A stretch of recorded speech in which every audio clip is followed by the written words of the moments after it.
Hello everyone and welcome to another episode of Lorehammer, and a bit of a special one today as we're going to have a bit of a chat about the article that was released by Games Workshop on the Lumineth Realm Lords. So they gave us a whole bunch of information that was released, just like sort of a teaser and a start to understand who and what these elves are. So we'll go through it, and as I talk through the article we'll discuss, I guess, a little bit about it. So, out with the old and in with new. The old elven pantheon is dead, and that has a little like asterisk that goes down to the bottom and says, don't mention this to the daughters of Cain, because they're pretty sure they're giving it to Cain, but Marathian, that whole siphoning of the power going towards herself to make herself a god, is actually what's happening. Anyway, having perished a long time ago with the world that was, yet when the mortal realms were formed and Sigmar travelled to the fantastical new lands, he discovered that, like himself, some of his former allies had not only survived, but had been reborn anew as divine beings. Two among them were the twin elven gods Tyrion and Teclis. After working with Malarian to entrap Slaanesh in the hidden gloaming, Tyrion and Teclis began to siphon the souls of their former kin who had been swallowed by the Dark Prince during the destruction of the Old World. Of all the spirits drawn forth from the slumbering Chaos God, the most stable and pure became known as the Lumineth. They settled within Haish, the realm of light, and a paradisial land of geometric perfection.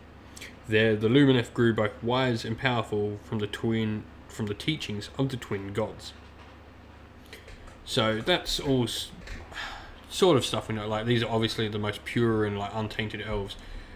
They're not the first ones drawn, because the first ones drawn we know were the Idoneth, and they were the first thing that Teclis sort of mucked around with. So these are something after he's created the Idoneth, which is interesting.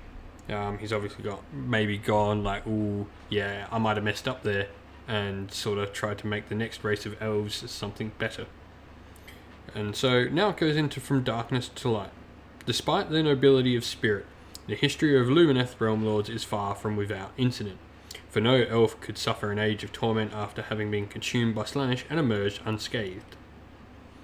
As it ever the way the corrupting influence of the Dark Prince of Chaos, it was their own emotions that saw the Lumineth fall from the light. Yet before unchecked hubris and jealousy tore them apart, the Lumineth found salvation by returning to Teclis's path of wisdom, knowledge, and self-betterment, which ultimately brought their civilization back from the brink of self-destruction. This period of enlightenment became known as the reinvention, and it inspired every aspect of the lives they now lead. So they had some sort of big downfall and civil war, it sort of talks about as well, that they almost sort of tore themselves apart. It sounds to me very Eldar. I'm not a big 40k knowledgeable sort of guy, but Eldar were my thing when I was playing 40k, and that whole fall of Slaanesh, and they were the ones who birthed the Dark God and all that. And this sort of sounds like something similar, like the Lumineth sort of almost fell to chaos and almost fell to Slaanesh and almost sort of ripped themselves apart, but managed to bring themselves back with something called the reinvention. So let's have a read and sort of figure out what this reinvention thing is. Following the teachings of Teclis, the Lumineth also learned to communicate with and even channel the Geomantic spirits of Haish, specifically those of the mountains, rivers, wind, and zenith, or sky. This affected every aspect of their existence, from the knowledge they accumulated to the way they fought and the magic they employed. Lumineth warriors who bonded with the spirit of the mountain would be all but immovable in battle, stoically weathering the tide of enemies crashing against them, while their mages would bombard their foes with stones and crush them beneath rocks. This led the Lumineth to develop 4 distinct subcultures within which wider civilization, each with its own orders of mages and warriors. By dedicating themselves mind and soul to the pursuit of furtherance in their chosen path, the Lumineth could better avoid the lure of Slaanesh. So this all sort of sounds like they focus, and they become so focused on this one path that it sort of doesn't allow them to excess in anything, because they're just bettering themselves. Let's talk about the 4 things, because it's will this have some sort of impact, I guess, on how the army plays? Are we going to see this as a way, and maybe 4 distinct laws? This sort of explains where the Realm Lords comes from, in the name. because when I first heard it on my own, are they going to be like all over the realms and stuff? But no, they're quite clearly from Haish only, as we get told. And it's more the Realm Lords isn't Lords of the Realms, it's Lord of the Realm. So they managed to sort of twist and shape the realm of light to how they want. Like obviously the mountains, rivers, wind, and zenith or sky. This would be quite interesting to see how that like plays out on the tabletop. We're going to have like 4 distinct laws of magic and like different ways for the army to fight. I'm quite intrigued to see how this is going to affect them on the table. And yeah, getting back on like the furtherance of the chosen path, that I keep likening it to Eldar, but it's what it seems like, and it like a big appeal to me as Eldar is like the aspect warriors, and this is what this sort of seems like. How the aspect warriors and like all the path of the Eldar and stuff like that they follow, and very similar sort of thing here. It then goes on to talk about Aether Quartz. Greater enlightenment for the Lumineth came through harnessing the unique properties of Aether Quartz, the Haitian Realm Stone, in specially designed jewelry. They discovered that they could endlessly reflect the power of Haish within the Realm Stone to empower their mind, body, and soul. This did not come without a cost, for even as it offered illumination, the Aether Quartz crystal eventually grew dim, and so drained the emotions of its bearer to restore its inner light. To the Lumineth, who sought perfections in all things, such a sacrifice was well worth paying, for emotion was a path to corruption, obviously, to Slaanesh.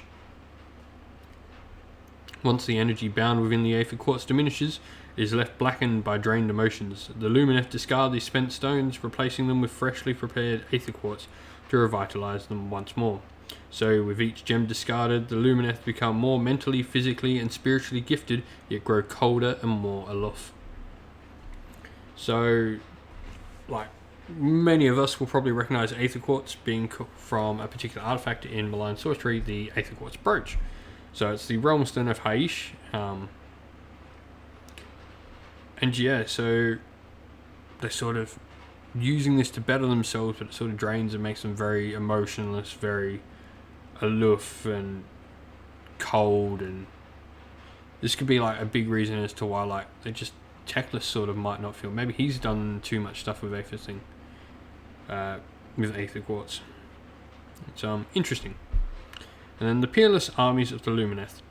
As one might expect from warriors and mages whose Aether Quartz enhanced skills have far transcended their natural capabilities, the armies of the Lumineth Realm Lords are among the deadliest in the mortal realms. They wage war with peerless coordination, their phalanxes of spearmen and formations of swift cavalry, seamlessly working together to overcome even many times their own number in foes.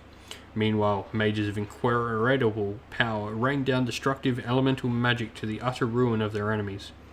With the peerless martial prowess of Tyrion and the enlightened teachings of Teclis driving their every action on the battlefield, the Lumineth Realm Lords are the art of war made manifest. So this is interesting, like, and the big thing here in this last part is that Tyrion is part of them. They are taught by both elven gods, so I think we're going to see a Tyrion miniature, which is really cool. Like, I'm all for god models being on the table. They're just amazing to see, like, some of these models. I'm a big fan of the Teclis model. I know it wasn't received well by some members of the community, but I personally like it. I really like the idea that, I think the thing you've got to think of when you look at Teclis' model, so going off in a bit of it, different path here, Teclis' model, it's not Teclis and his mount, it's Teclis and his companion. They are two separate models and they work together. But yeah, so it's a bit of information released on Lumineth. I think it's quite interesting. We've got a decent look at how they work now. I'd be really interested to see learn how they work on the table. It's telling us we're going to get a look at the spearmen, which are called the Venari Orlin Wardens. That's a big name, but that's the spearmen. And so we're going to get a look at them next time. When they've got that article released, I'll try and get one up, probably a bit quicker than I have this one.